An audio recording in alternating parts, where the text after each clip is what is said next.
দলের সংগ্রামী যুগ্ম সাধারণ সম্পাদক চিন্তা ভাবনা করার সুযোগ নাটোরেতে নাই। সকলে কি আলমকে গুম করেছে এবং 15 বছর বিএনপি নেতা বসে আছি, আমরা নিজেরা দেখেছি যে আপনাদের অনুরোধ করব আমাদের বলছে কবে আসবে নেতা।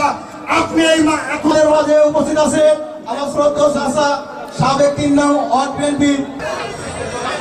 আজকের এই পৌরসভার সভাপতি সাজন ছাত্রদল নেতা হামিদ বারবার দেখতে পাই আল্লাহ তার পরিবার আছে তার সাল্লাহ আল্লাহ এতদিন যে অন্যায় অত্যাচার এই অন্যায় অত্যাচার আল্লাহ কল করি। আমাদের নেত্রী খুব অসুস্থ, টেলিভিশন দেখি আমি তখন ঢাকা শহরে দুপুরের আগে সম্মান শেখ হাসিনার বিচার।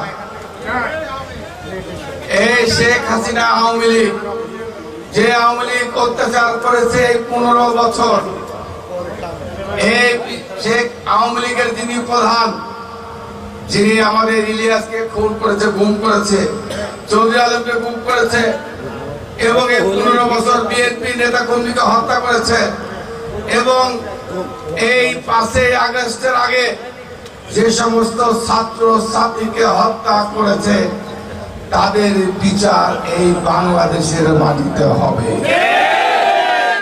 এবং আশা করি আগামী নির্বাচনের আগেই এদের বিচার কাজ সম্পন্ন করা হবে। এটা হচ্ছে তাদের কাছে দাবি, সরকারের কাছে দাবি এবং আগামী নির্বাচনের আগে এদের বিচার আমরা চাই।